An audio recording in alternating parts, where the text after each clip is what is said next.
Hello दोस्तों, welcome back to my channel मेरे भगवान। आज मैं आपको बताने जा रहा हूँ माँ विंध्यवासिनी की कथा। माँ विंध्यवासिनी मंदिर के बारे में कई रहस्य हैं। मैं आपको विंध्यवासिनी मंदिर के बारे में दो पौराणिक कथा बताने जा रहा हूँ। पहली पौराणिक कथा के अनुसार जब द्वापर युग में भगवान श्री कृष्ण के पिता वासुदेव और माता देवकी का विवाह हुआ, उस दिन आकाशवाणी हुई कि देवकी की 8वीं संतान ही कंस का वध करेगी, जिससे कंस भयभीत होकर देवकी और वासुदेव को बंदी बनाकर कारावास में डाल दिया। कंस ने जैसे जैसे देवकी के पुत्र हुए वैसे वैसे ही सातों बच्चों को मार दिया। जब 8वीं संतान का जन्म हुआ, उसी दिन गोकुल में नंद बाबा और माता यशोदा के यहाँ माँ योगमाया ने जन्म लिया। तब वासुदेव को भगवान ने बताया कि तुम इस बच्चे को नंद के बच्चे से बदल दो। जैसे ही भगवान ने बताया, उसी समय सभी लोग, द्वारपाल और सिपाही मूर्छित हो गए। तब वासुदेव यमुना नदी पार करके गोकुल आए और नंद की पुत्री को अपने साथ ले गए।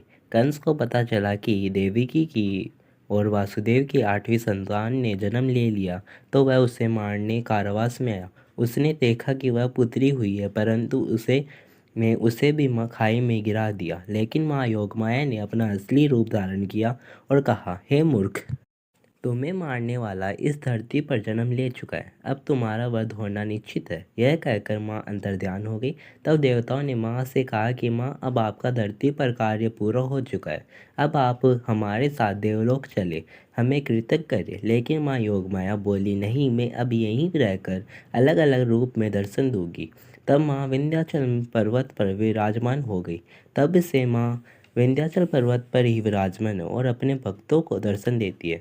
और दूसरी कथा के अनुसार जब माता सती के ने देह त्याग दिया, तब भगवान शिव ने माता सती के पार्थिव देह को उठाकर विनाश तांडव करने लगे, जिससे ब्रह्मांड का सर्वनाश होने लगा।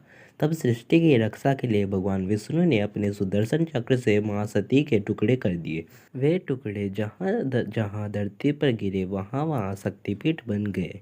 माना जाता है कि यहाँ पर माता सती का अंग गिरा था, जिससे यहाँ शक्तिपीठ बन गया। संसार में यही शक्ति पीठ माँ दुर्गा का साक्षात निवास स्थान माना जाता है। विंध्याचल पर्वत पर ही माँ अपने तीनों रूपों में दर्शन देती है।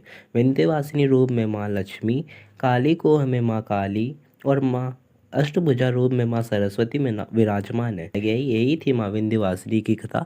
वीडियो अच्छी लगी है तो लाइक शेयर कमेंट करना मत भूलना, सब्सक्राइब जरूर करना। फिर मिलेंगे अगली कथा के साथ। जब तक के लिए जय माता दी, जय माँ विंध्यवासिनी।